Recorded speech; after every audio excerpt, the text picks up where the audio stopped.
রক্ত দেয় নাই। এই রক্ত এই জন্য দেওয়া ভয়ের ঊর্ধ্বে উঠতে হবে।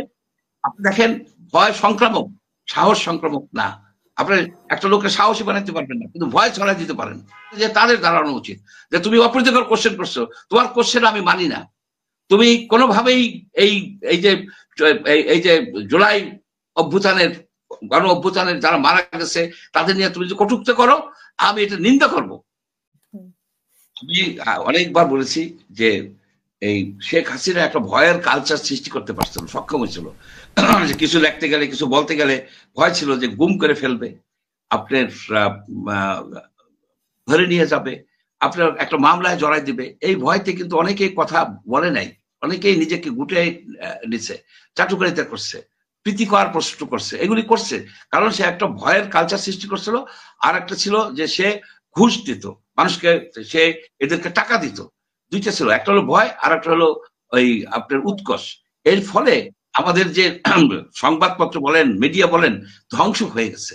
এখন আমরা যেটা আশা করছিলাম যে এখন ভয় ভীতির ঊর্ধ্বে যে এরা প্রশ্ন করবে। সাংবাদিকের কাজই হচ্ছে প্রশ্ন করা, কঠিন প্রশ্ন করা, অপ্রীতিকর প্রশ্ন করা, আপনাকে প্রশ্ন করা যে আপনার ইনকাম কি, আপনি এই বাড়িটা কোথায় পাইছেন, এই প্রশ্ন সে করতে পারে।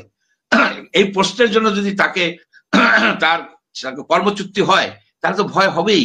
কারণ শুনেন, সবচেয়ে বড় ভয় হচ্ছে যে এই সমাজে এই মুহূর্তে কর্মচ্যুতি। আপনার একটা চাকরি চলে গেলে সে আর চাকরি পাচ্ছে না, সে কোনোভাবেই সে চাকরি পাচ্ছে না।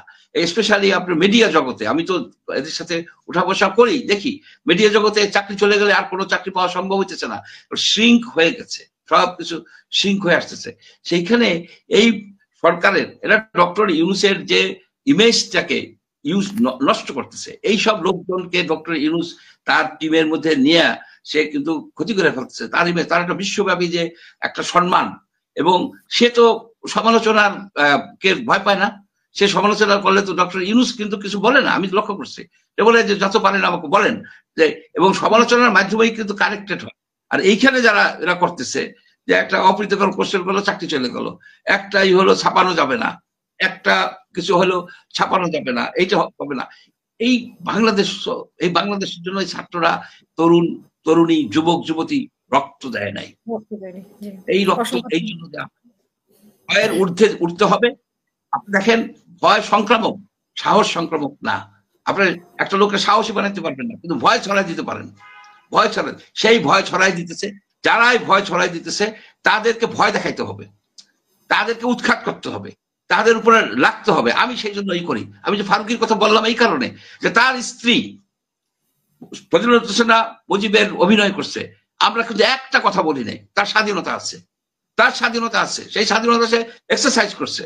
এবং সেও বলছে যে তার, আমার স্ত্রীকে জিজ্ঞেস করেন, এই তিশা জিজ্ঞেস করেন, সে তার অভিনয় সে করছে, আমরা মানিয়ে নিছি। এটা একটা আমরা মাইনে নিচ্ছি, আমরা এটা নিয়ে আমি কিন্তু বলবো না যে তার জেল হওয়া উচিত, সে অভিনয় করছে। কিন্তু এট দ্য সেম টাইম একটা সাংবাদিক একটা কোশ্চেন করছে সংখ্যা নিয়ে, তার ফ্রেজে ভুল হইতে পারে, তার প্রশ্ন ভুল হইতে পারে। সেই সাংবাদিকের সে কোন দলের লোক কিছু না, কিন্তু এই প্রশ্ন করার জন্য তার চাকরি চলে গেল, এইটা দুর্ভাগ্যজনক। এই ভয়টা অন্য সাংবাদিকদের মধ্যে চলে যাবে, তারা কিন্তু কোশ্চেন করবে না। এটি আমার প্রশ্ন। আমার কথা হচ্ছে যারাই সরকারে আছেন, অনেক লোক আছেন, অনেক আছেন, এনজিও আছেন, হোল লাইফ ফাইট করছে ডিজিটাল সিকিউরিটি অ্যাক্টের এগেইনস্টে।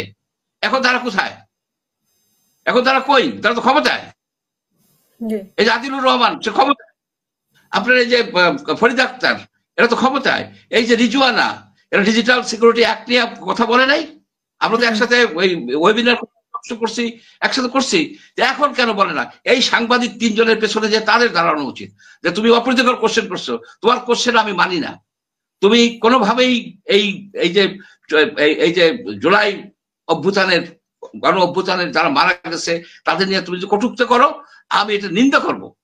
কিন্তু তোমার কটূক্তি করার অধিকার আমি নিয়ে যাব না, তোমার কটূক্তি করার অধিকার আমি নিয়ে যাবো না, কিন্তু তোমার কটূক্তিকে আমি নিন্দা করব। আমি মনে করি তাদের কোশ্চেনটা ফ্রেজটা ঠিক হয় নাই, তাদের এই কোশ্চেন না করলেও পারতো, কিন্তু যেহেতু করছে, করার জন্য তাদের চাকরি যাওয়াটাই মানে হচ্ছে যে আপনার ভয়ের সংস্কৃতি ঢুকাই দিতেছেন। ভয়, সবাই তো সাহস করে কথা বলে না, সবাই সাহস করে বলে না। আমরা কয়েকজন, আমরা কয়েকজনের কথা বলি, কিন্তু কয়েকজনে বললে তো হবে না, বলতে হবে সমাজের সবাই, সকল স্তরে। আপনার এই ভয়ের জন্য যে গ্রামে গঞ্জে থানাতে মামলা করতে পারতেছে না, অনেক অত্যাচার করছে আওয়ামী লীগের এই সব দুর্বৃত্তরা, বহু অত্যাচার করছে, কিন্তু ওই যে ভয়, যদি কেস করে তাহলে আইসা ধরবে, কিংবা আর একটা কেস আর করাই দিবে। এই যে ভয়, সর্বব্যাপী যে ভয়, ভয়ের ঊর্ধ্বে উঠতে হবে, এই ভয়টাকে কাটাই দিতে হবে। আমি ডক্টর ইউনূসের কাছে রিকোয়েস্ট করি, আপনি জাতির উদ্দেশ্যে একটা বক্তব্য দেন, যে বক্তব্য বলেন তোমরা যা মনে করো বলো, তোমাদের কোনো ভয় নাই, কোনো ভয় নাই। তাহলে হবে কি, যত রকমের ক্লেম, যত রকমের এই যে আপনার এই যে দুঃশাসন যা কিছু আছে, সব ভাসে উঠুক, সবার জাতির সামনে আসুক, আমরা সেগুলিকে পরিশোধিত করি, অ্যাকশন নেই, এবং আমরা একটা নতুন যাত্রা যেন শুরু করতে পারি। আমরা এই ভয়ের কালচারের মধ্যে, এই দুর্নীতির মধ্যে, দুঃশাসনের মধ্যে আমরা থাকতে চাই না। আমাদের সামনে কিন্তু একটা বিরাট ফিউচার আছে, একটা ব্রাইট ফিউচার আছে, সেই ফিউচারকে আমরা হেলাফেলা করতে পারি না।